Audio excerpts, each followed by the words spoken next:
I had COVID. Isn't that better than getting the vaccine?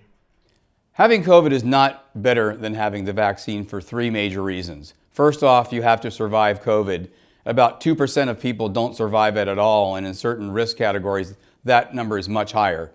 Two is that the level of protection you get from having natural immunity isn't as good as having the vaccine. And third, if you've got the vaccine, the level of protection you get lasts a lot longer than if you've had simply natural infection and immunity from COVID. So I've heard it's actually better to go out and get COVID and then treat afterwards using vitamins and supplements. Is that true? So that's a great question. Right now, we still don't understand when someone gets COVID-19, if they're going to get very sick or they're just going to have a mild illness that you could treat with just vitamins and supplements.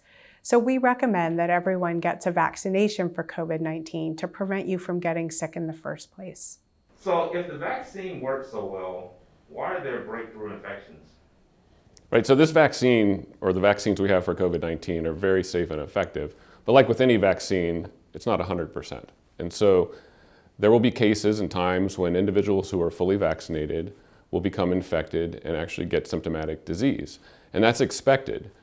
But the disease they do get is much less severe than getting COVID-19 itself. The important thing to remember is that even if there is a breakthrough infection, it's much less severe than if you hadn't gotten vaccinated.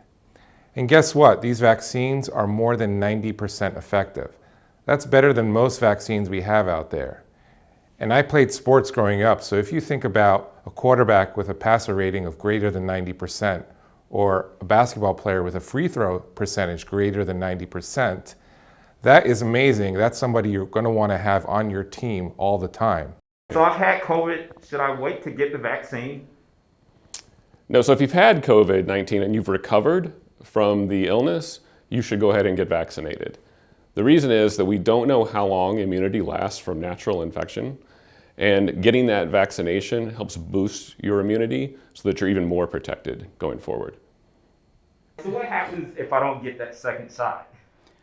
Well, the second shot really is critical. In fact, what we have known really from other vaccines that we've developed is that typically vaccines require 2 or even 3 shots.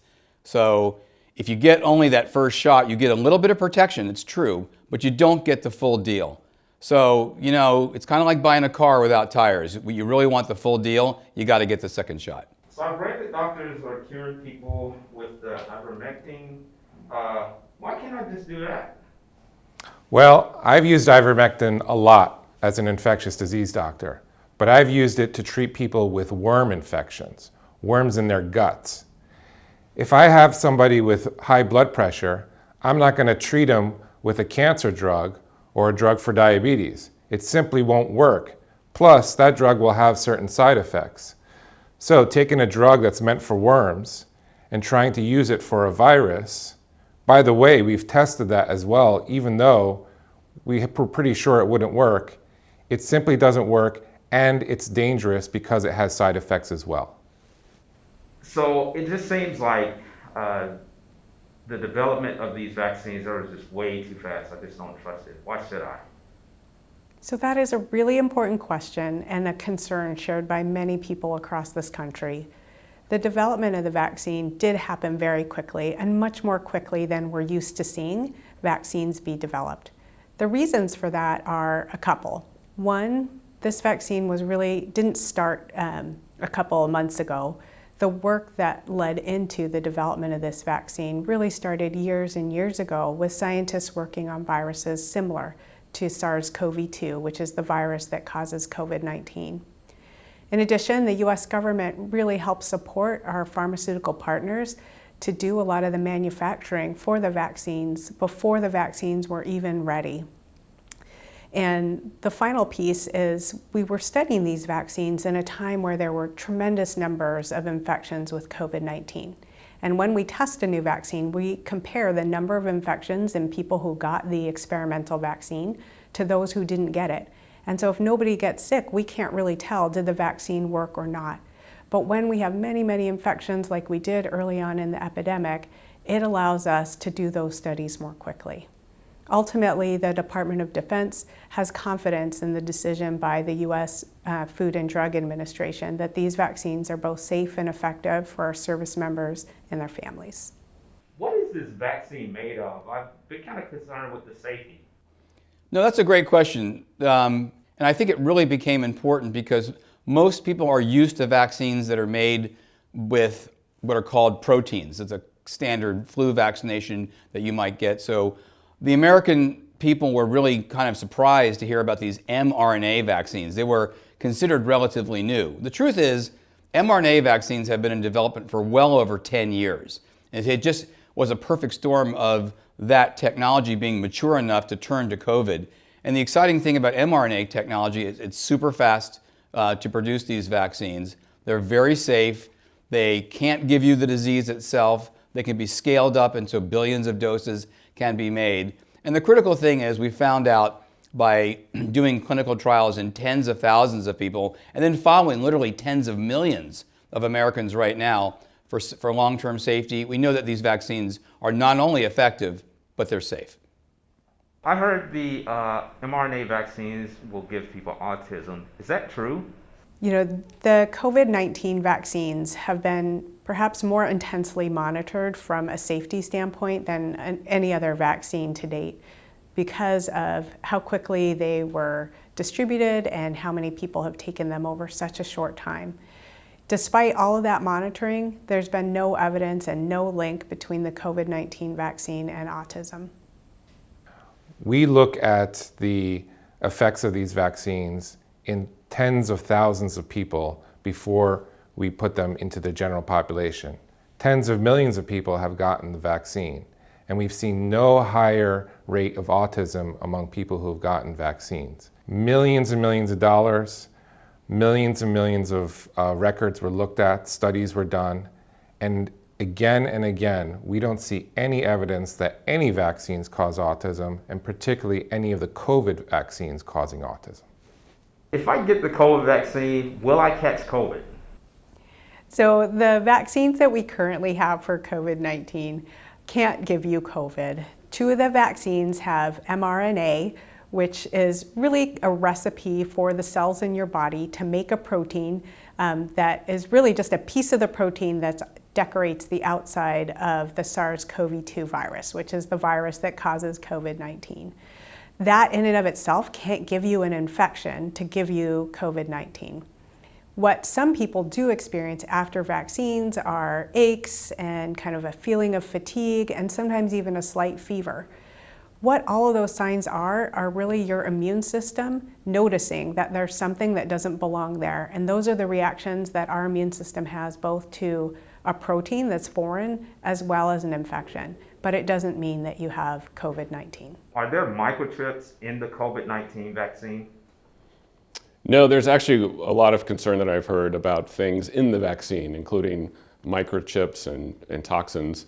And there are, in fact, none of those in any of the vaccines that are available for use in the United States or elsewhere around the world.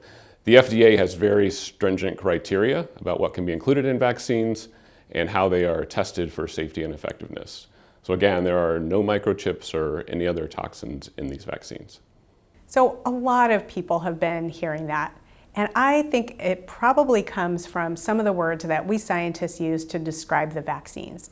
In particular, the words lipid nanoparticle that were part of what is contained in the mRNA vaccine. What a lipid nanoparticle means, I'll break down the meanings of the different words. Lipid basically means fat, and nanoparticle, although it sounds like a science fiction word, really just means a very small little thing. So really what a lipid nanoparticle means, it's not a science fiction microchip, but it is a little teeny tiny fat droplet that we use to encase the mRNA molecules that comprise the vaccine. I've heard the vaccines have toxic ingredients. Is that true? No, these vaccines do not have toxic ingredients in them. Again, the FDA has very strict criteria about what vaccines can contain and how they're tested for safety and effectiveness. The vaccines that are available have been through rigorous testing, have been administered to millions of people at this point, and they are not containing any sort of toxic materials. So supposedly there's a new COVID-19 treatment pill. Why can't I just get that if I get sick? Well, first of all, you're playing with the dice if you're going to not get vaccinated and take chances on getting sick. You might get sick, you might get infected with COVID, and you might get sick, you might get real sick. These pills are effective, but they're only so effective and only if you take them in time. I'm planning to start a family. My spouse and I are worried that the vaccine will affect fertility and prevent us from getting pregnant. So during the original clinical trials of these vaccines, there were plenty of people who received the vaccines and then went on to become pregnant and have successful deliveries. And since that time, there's been at least 2 studies, which included over 5,000 people who were able to become pregnant after receiving these vaccines. So yes, these vaccines are safe and effective in individuals who are seeking to become pregnant. Among the millions of people that have gotten the vaccine, we've been tracking plenty of people who've gotten pregnant after getting the vaccine. There are studies that show there is no risk of infertility from the vaccine, whether it be from the woman or from the man. So my wife is pregnant. If she gets the vaccine, will it hurt the baby? Would it be better for her to get vaccinated after the baby is born? Yeah, so the safety of vaccines, especially in pregnant women, is a very legitimate concern and something everyone should be interested in finding out the facts about. The CDC just recently strongly recommended that pregnant women get vaccinated in order to protect themselves and their unborn babies from COVID-19. The reason is that getting the disease, getting COVID-19, is a much higher risk to the health of the mother and the baby than getting vaccinated. Vaccines remain the best way to prevent COVID-19 and therefore protect moms and babies. So speaking as a father of 2 children, I can tell you that parents want to protect their children, and mothers and fathers want to protect that growing fetus. The best way to do that during the COVID pandemic is to get vaccinated. The impact of COVID on a woman who's pregnant on the developing fetus is more devastating than if a woman is not pregnant. If you want to protect a mother who's pregnant, if you want to protect that growing fetus, the vaccine is a much better way to do it than putting off that decision and taking the risk of having COVID during that time. So I've heard that the vaccine can affect menstruation. Will the vaccine negatively affect how my daughter develops and her future fertility? So a lot of things can impact menstruation in women. Receiving vaccines, certainly becoming ill, other factors can alter the menstrual cycle. But that doesn't mean that those are negative effects and that they affect fertility. The studies that have looked at fertility and these vaccines have shown that they do not have an impact on fertility, and in fact are much safer than getting COVID-19 itself. I have daughters about that age as well, and those were questions I asked when I thought about whether or not my daughter should get the vaccine. There's no impact on fertility or on long-term effects for menstruation. How do I know which COVID vaccine information sources are accurate? So at the end of the day, you have to have faith in where you're getting your information from. For the United States government, the Centers for Disease Control has a great website that's easily digestible, written in plain English, and addresses a lot of the myths, the facts, the benefits, some of the risks of vaccines. And I personally go to that site all the time to get information, even though I'm a vaccine developer and a physician scientist myself. Now, some of you out there may find that a difficult place to go for one reason or another. So I would strongly urge you to talk to your faith leaders and to talk to other folks in your community and to try to get input from people that you trust. Certainly your healthcare provider, your faith leader, those are other critical people that I think that you should talk to. As you probably know, we're trying to reach out to the community and engage the community in these kinds of discussions, because for some people, listening to the government or listening to a faith leader, that may not hit the spot. So I would suggest you cast a wide net, talk to a lot of people, but rely on sources that you really know and trust and know are on your side and are your advocates.